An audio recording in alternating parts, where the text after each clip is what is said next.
मित्रांनो, मला तुम्हाला एक प्रश्न विचारायचा आहे की जेव्हा आपण सगळेच आपल्या शाळेसमोरून जातो, आपल्या महाविद्यालयांसमोरून जातो, आपली शाळा जी नगरपरिषद, नगरपंचायत किंवा रयत शिक्षण संस्थेची असेल तर किंवा जिल्हा परिषदेची शिक्षण विभागाची शाळा असेल, महानगरपालिकेची शाळा असेल, खाजगी शाळा असेल, जिथं आपण 1ली ते 4थी, 5वी ते 7वी, 8वी ते 10वी, 11वी 12वी, 12वीच्या पुढे कनिष्ठ महाविद्यालय, वरिष्ठ महाविद्यालय असं शिकलो. या सगळ्या शैक्षणिक कारकिर्दीचा पाया ज्या शाळांनी घातला, म्हणजे मी सांगितलं की पूर्व प्राथमिक, प्राथमिक आणि माध्यमिक, त्या शाळेने आपल्याला काय दिलं असा तुम्ही कधी विचार केला आहे का? असा विचार करावा तुम्हाला वाटतो का? जीवनाच्या ज्या ज्या बिंदूवर तुम्ही थांबलेले आहात किंवा तुम्ही उभे आहात, त्या बिंदूपासून पुढे तुम्ही जाणार आहात. किंबहुना दररोज येणारा दिवस आपल्या वयामध्ये एकेका दिवसाची वाढ करत आपलं वय वाढवणार आहे आणि आपलं जीवन पुढे सरकणार आहे. तुम्ही प्रगती करता का आहे तो दिवस आहे तसा व्यतीत करता, याच्यावर तुमचं पुढचं भवितव्य अवलंबून आहे. परंतु आज जिथं तुम्ही उभं आहात ते स्थान तुमच्या मागच्या शाळेत व्यतीत केलेल्या, शाळेने दिलेल्या जमा, पुंजी, शिदोरी याच्यावर उभं राहिलेलं आहे. म्हणून माझा प्रश्न पुन्हा तोच आहे, शाळेने आपल्याला काय दिलं आणि आपण शाळेला काय दिलं? म्हणून मी पुन्हा तोच प्रश्न तुमच्यापुढे उपस्थित केलेला आहे. मित्रांनो, शाळेने आपल्याला हे जीवन दिलं, शाळेने आपल्याला आजचा दिवस दिला, शाळेने आपल्याला आजचं व्यक्तिमत्व दिलं, शाळेने आजची आपली जी काही परिस्थिती आहे, म्हणजे मध्यम वर्ग असेल, मध्यम वर्ग असेल, मध्यम वर्ग असेल, उच्च मध्यम वर्ग असेल, लघु मध्यम वर्ग असेल, श्रीमंत वर्ग असेल, श्रीमंत मध्यवर्ग असेल, हे सगळ्या ज्या श्रेणी आहेत आपल्या आर्थिक उन्नतीच्या, त्या टप्प्यावर आपण केवळ शाळेतले शिक्षक, शिक्षकांचं मार्गदर्शन, शिक्षकांचे आशीर्वाद यामुळेच आहोत. शाळा होती म्हणून आज आपण आहोत. शाळा आहे तिथे तशी आहे. शाळेच्या भिंतींना तडे गेलेत, कौलं विस्कटलीत, पत्रे उडून गेलेत, वाशे कुजलेत, तिथल्या टाकीमध्ये पिण्याचं पाणी नाही, बाग सुरकुतलेली, बाग कोमेजलेली आणि शाळेचे वृद्ध शिपाई सुरकुतलेले आहेत. झाडं सळसळत आहेत, पानं सळसळत आहेत, पाटातून पाणी वाहत आहे, पण शाळेचं तेज, शाळेचं ते चैतन्य, शाळेचा तो उत्साह आज मावळलेला आहे. कारण ती पिढी आज आपल्या जीवनाच्या ज्येष्ठत्वाच्या शेवटच्या दशकामध्ये पोचलेली आहे. गुरुजन तर केव्हाच ज्येष्ठ, अतिज्येष्ठ या श्रेणीत पोचलेले आहेत, परंतु पिढी ही त्यावेळेच्या किशोरवयीन मुलापासून आज आजोबा ते ज्येष्ठ पिता या मुक्कामापर्यंत पोचलेली आहे. तेव्हा शाळा होती म्हणून हे सगळे मुक्काम टप्प्याटप्प्याने प्राप्त करता आले. त्याचं यश, त्याची समृद्धी, त्याची सार्थकता अनुभवता आली. ही सगळी शाळेची देण आहे. हे सगळे शाळेचे उपकार आहेत. हे सगळं आपल्या ओंजळीतून शाळेने आपल्याला भरभरून दिलेले आहेत. त्यामुळे शाळेला मी पुन्हा पुन्हा वंदन करतो, शाळेला मी पुन्हा पुन्हा नमस्कार करतो, शाळेच्या मातीत मी पुन्हा पुन्हा माझं मस्तक टेकवतो आणि ती माती, ती धूळ मी अभिमानाने माझ्या या भाडी लावतो आणि स्वतःला भाग्यवान समजतो. शाळा कोणतीही असो, शाळा कुठलीही असो, शाळा ही शाळाच असते. ती शाळा, आपली शाळा त्या बालपणी घेते, म्हणून आपल्या मन, मेंदू आणि देहावर संस्कार होतात. तो एक गोळा असतो, त्या गोळ्याला आकार देण्याचं काम शाळा करते, शिक्षक करतात, तो परिसर करतो, त्या परिसरातील लहरी करतात.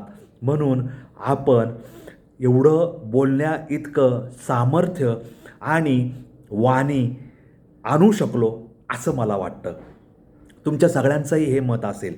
म्हणून मी पुन्हा हाच प्रश्न उपस्थित करतोय, शाळेने आपल्याला काय दिलं, आपण शाळेला काय दिलं? मित्रांनो, हा विचार पुन्हा पुन्हा करायचा आहे. हा विचार करून आपल्या अर्धांगिनीला, आणि महिला असतील तर त्यांनी आपल्या मिस्टरांना किंवा पतीला विचारायचं आहे, आपल्या मुलांना विचारायचं आहे, आपल्या मुलांना तो वारसा द्यायचा आहे की आम्हाला शाळेने हे दिलं, आम्ही तुम्हाला शाळा दिली, तुम्ही शाळेला हे द्या आणि शाळेकडून हे घ्या. मित्रांनो, आज इंग्रजीचं प्रस्थ जबरदस्त माजलं आहे. आपण लहानपणी मराठी माध्यमाच्या शाळेत शिकलो. पूर्व प्राथमिक, प्राथमिक, माध्यमिक, उच्च माध्यमिक हे सगळं आपल्या मातृभाषेतून झालं. परंतु दुर्दैवाने आज लोअर के जी, अप्पर के जी, त्याच्यानंतर इंग्रजी माध्यम ह्याच्यासाठी आईवडील झटत आहेत. त्यांना वाटतं जगाच्या स्पर्धेत आपलं मूलबाळ कुठेच कमी पडता कामा नये.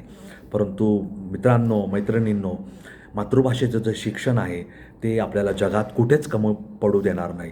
भले आज आपल्याला इंग्रजी वाचता येत असेल, लिहिता येत असेल, बोलता येत नसेल तरी काय हरकत नाही. परंतु आज जगात कुठं आपण कमी पडलो का? आपल्याला त्याच्यामुळे कुठं अडचण आली का? कदाचित थोडासा न्यूनगंड असेल, परंतु ज्याच्यामुळे जगण्यात काही फरक पडला नाही. शाळेने आपल्याला अपार दिलं. शाळेने आपल्याला आपल्या झोळीत मावणार नाही इतकं दिलं. आपण शाळेला काहीच दिलं नाही. आपण शाळेला वेळ दिला नाही. आपण कधी जाऊन शाळेकडे डोळे भरून पाहिलं नाही. शाळा आपली वाट पाहते. ती आपली पूर्व प्राथमिक, प्राथमिक, माध्यमिक शाळा असेल, शाळेच्या ठिकाणी जा, शाळेला एकदा डोळे भरून पहा, शाळेला नमस्कार करा. शाळेच्या भिंतीवरून, शाळेच्या फळ्यावरून, शाळेमध्ये असणाऱ्या डस्टरवरून, शाळेमध्ये असणाऱ्या बेंचवरून, पाटा असतील, डेस्क असेल, सगळ्यांवरून हात फिरवा. शाळेला सांगा, तुझ्या खांद्यावर आम्ही लहानाचे मोठे झालो, आम्ही बागडलो, आम्ही खेळलो, पडलो, धडपडलो, इथे अभ्यास केला, इथे घोषणा दिल्या, इथे कविता गायल्या, इथे श्लोक म्हणले, इथे परिपाठ म्हणला, इथे विनोद ऐकले, इथे खेळलो. रुमाल पाणी असेल, विष अमृत असेल, शिवना पाणी असेल, जोड साखळी असेल, डॉजबॉल असेल, फुटबॉल असेल, व्हॉलीबॉल असेल, हे सगळं आम्ही खेळलो. विटी दांडू खेळलो, पतंग उडवली, भवरा खेळलो, त्याच्यानंतर बिल्ले गोळा केले, माचिसचे छाप गोळा केले, सिगरेटच्या पाकिटांचे छाप गोळा केले, चित्र काढली, चित्र रंगवली, योगासनं केली, अनेक खेळ खेळलो. आणि ह्या शाळारूपी मातेच्या अंगावर खेळत खेळत, अभ्यास करत करत दमून भागून झोपी गेलो. आणि शाळेने आम्हाला जगवलं, जोजवलं, जोपासलं, जतन केलं. आणि चांगला माणूस घड्याळाच्या दिशेने पाऊल टाकलेला एक चांगला मुलगा मुलगी म्हणून आपल्या आईवडिलांच्या कुशीत दिलं, आईवडिलांच्या पाळण्यात दिलं. आणि आज आम्ही नागरिक म्हणून एक चांगले ह्या देशाचे सुजाण, सुसंस्कृत असे नागरिक म्हणून आज आम्ही ताठमानेने उभे आहोत. शाळेने एवढं सगळं आम्हाला दिलं, परंतु आम्ही शाळेला काहीही देऊ शकलो नाही. किंवा शाळा जपण्याचे ज्यांच्याकडे अधिकार, ज्यांच्याकडे विशेष अधिकार होते, ज्यांच्याकडे ती जबाबदारी होती, त्यांनी ती शाळा जपली नाही, सांभाळली नाही. शाळा ही दुर्लक्षित ठरली. काही ठिकाणी तर शाळा पाडून शाळेचे दगड हे आपल्या वाड्यासाठी, हे आपल्या बंगल्यासाठी नेण्यात आले. शाळेची लाकडं नेण्यात आली. शाळेची लाकडं नेऊन देशी दारूची भट्टी पेटवण्यात आली. एवढे सगळे कुकर्म आपल्या लोकांनी केलेले आहेत. तेव्हा शाळेची दीनवाणी अवस्था, शाळेची दुरावस्था होऊन देऊ नका. माझ्या मित्रांनो आणि मैत्रिणींनो, शाळेचे आपण लेकरं आहोत. शाळा आपली आई आहे. शाळा आपली मायबाप आहे. शाळेकडं पहा. शाळेला काही देता आलं तर द्या. आपण आपल्याला देण्या इतकं समर्थ शाळेने केलं आहे. त्यामुळे देत राहा आणि देऊन विसरून जा. आपण शेवटपर्यंत शाळेला कितीही दिलं तरी शाळेने जे दिलं आहे त्याची भरपाई कधीच करू शकणार नाही. तसा विचारही कोणी मनात आणू नये. त्यामुळे देत राहावं, अखंड देत राहावं.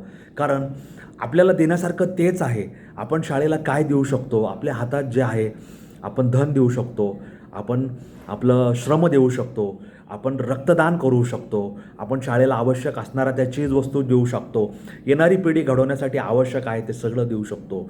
शाळेला वेळ द्या, शाळेला प्रेम द्या, शाळेला आस्था द्या, शाळेला आपलेपणा द्या, शाळेला माया द्या, शाळेला ममता द्या.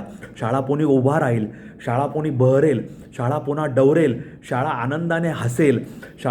शाळेवर ती चिमणी पाखरं खेळतील, बागडतील, हसतील, कोलाहल करतील, दंगामस्ती करतील. ती बागडणारी पाखरं पाहू द्या. ती बागडणारी लेकरं आपल्याला पाहिजेत. तेव्हा आपल्याला शाळेला ते सगळं देण्यासाठी तयार राहायचं आहे, कटिबद्ध राहायचं आहे, दक्ष राहायचं आहे, असं मला पुन्हा पुन्हा वाटत होतं. त्या तळमळीतून, त्या कळकळीतून हा विषय मला सुचला. शाळेने आपल्याला काय दिलं, आपण शाळेला काय दिलं, हा विचार वारंवार करा. हा विचार केवळ शाळेपुरता मर्यादित ठेवू नका.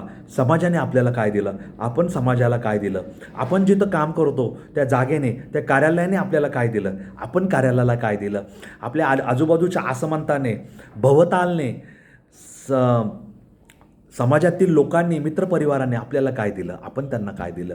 मित्रांनो, हा व्यवहार नाही आहे, ही समज आहे, ही जाण आहे, हे आतून आलेलं कृतज्ञतेचं पाऊल आहे. कृतज्ञतेशिवाय या जगात काही नाही. आपण थँक्स गिविंग डे, धन्यवाद डे साजरे करतो, परंतु जोपर्यंत ते आतून येत नाही, जोपर्यंत ते मनातून येत नाही, जोपर्यंत ते तळमळीतून आणि कळकळीतून येत नाही, जोपर्यंत त्याच्यामध्ये आत्मा नाही, जोपर्यंत त्याच्यामध्ये राम नाही, तोपर्यंत त्याला काहीही काम नाही, काहीही नाम नाही. तेव्हा काम, नाम याच्यामध्ये हवा राम, आणि हा राम आपल्या शरीरात, मनात, तन्मनात, मस्तिष्क, मेंदू या सगळ्यांमध्ये देण्याचं काम, संवेदना जागृत करण्याचं काम शाळा करते. त्यामुळे शाळा या माऊलीला, या मायबापाला मी नमस्कार करतो. शाळेच्या आवारातील धूळ आपल्या मस्तकी लावतो आणि स्वतः धन्य धन्य झाल्याची अनुभूती घेतो, असं मला वाटतं. तुम्हाला काय वाटतं मला कॉमेंट बॉक्समध्ये लिहून जरूर कळवा. वेगळ्या वाटेवरचे रीळ पाहण्यासाठी मला सदैव फॉलो करा, माझे रीळ लाईक आणि शेअर करा. वेगळ्या वाटेवरचे व्हिडिओ पाहण्यासाठी, समजून घेण्यासाठी, चालना घेण्यासाठी माझे व्हिडिओ पाहत जा. मी अनवट वाटेवर चरवेती निरंतर चालत जाणारा वाटसरू वारकरी पथिक आहे. या पथिकासोबत तुम्हाला चालायचं असेल, तुम्ही चालू शकता. माझा चॅनल लाईक, शेअर, सबस्क्राईब करा. लाईक करा, शेअर करा, मला सबस्क्राईब करायला विसरू नका आणि माझे व्हिडिओ पाहत जा. एवढंच मला तुम्हाला सांगणं आहे. शाळेने आपल्याला काय दिलं आणि आपण शाळेला काय दिलं, हा प्रश्न मनात सतत गोळवत ठेवा, अशी माझी तुम्हाला सगळ्यांना प्रार्थना आहे. या नोटवर तुम्हा सगळ्यांची रजा घेतो. धन्यवाद. जय हिंद, जय महाराष्ट्र, वंदे मातरम, जय श्रीराम, जय जगन्नाथ, जय सनातन. धन्यवाद.